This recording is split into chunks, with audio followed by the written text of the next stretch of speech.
Bonjour Monsieur Berthomé, merci de nous accueillir chez vous. Chacune de nos rencontres est un honneur pour la base aérienne 106. Aujourd'hui, nous nous retrouvons pour entendre votre témoignage, recueillir vos récits de guerre, apprendre de votre histoire.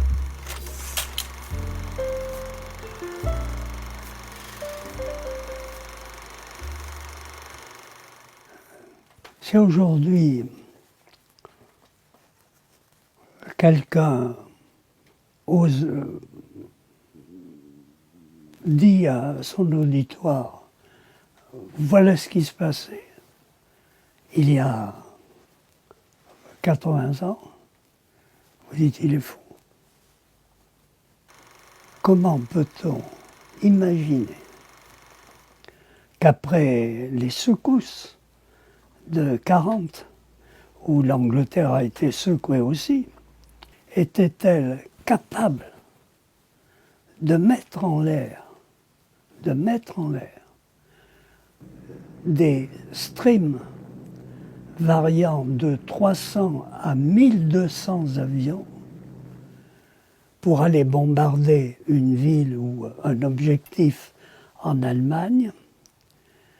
Arrive le moment top du bombardement, bombe guns, et dès lors, on n'en parle pas beaucoup, 30 secondes d'enfer.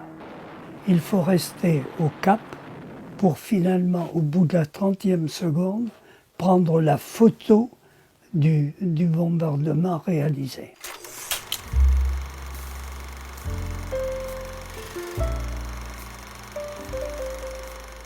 Le 6 juin, j'étais en vol de diversion. Il se trouve que la fin du vol nous amenait à regagner l'Angleterre et soudain, on découvre sur la Manche une armada invraisemblable de bateaux qui s'acheminaient vers les ports, vers les points de débarquement.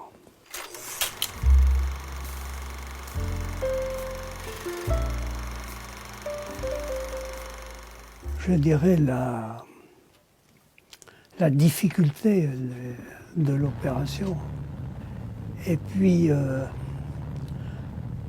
incontestablement, pour nous, jeunes, la joie de faire une mission de plus à chaque fois. Moi, j'en ai fait 38 sur l'Allemagne. Parmi les opérations que j'ai faites, les opérations certainement les plus difficiles à Ruhr. Quand on franchissait les côtes britanniques, il fallait éteindre les feux. Tous les feux, même les feux des appareils de navigation et tout, éclairés. On travaillait à la lampe, on travaillait, etc. Il y a des collisions, parfois, quelquefois. C'était des moments très chauds, très très chauds.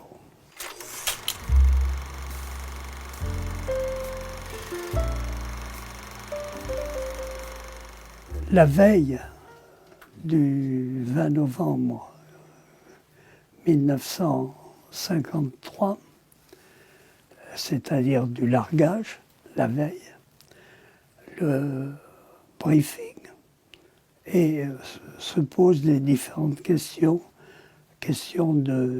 d'utilisation des fréquences pour communiquer avec Hanoï.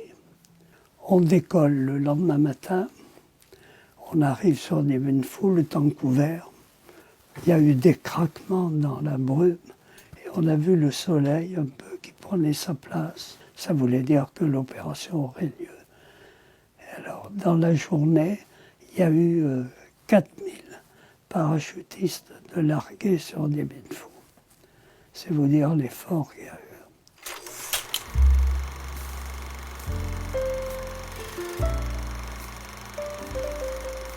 Il faut dire tout de suite que cette guerre n'était pas appréciée par l'ensemble de la population française.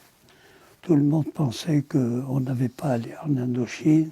Alors, on est arrivé à Marseille, d'abord sous les huées de certains syndicalistes qui étaient sur les quais, d'autres plus tenaces qui envoyaient des cailloux.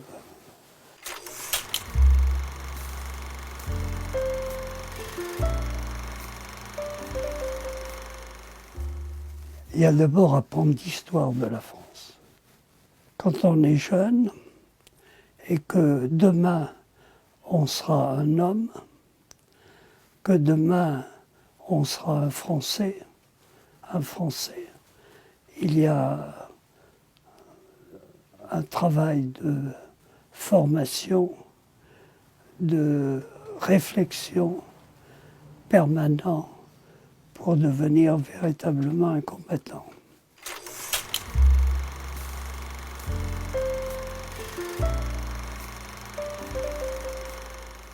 Quelque chose auquel je ne pensais jamais. Aujourd'hui, être grand officier, il n'y a pas de plus grande fierté.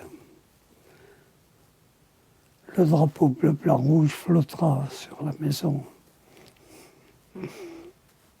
Je ne cesse de clamer que je suis fier d'avoir été arpète, d'avoir commencé au début et d'avoir cette suprême satisfaction qui m'est accordée aujourd'hui.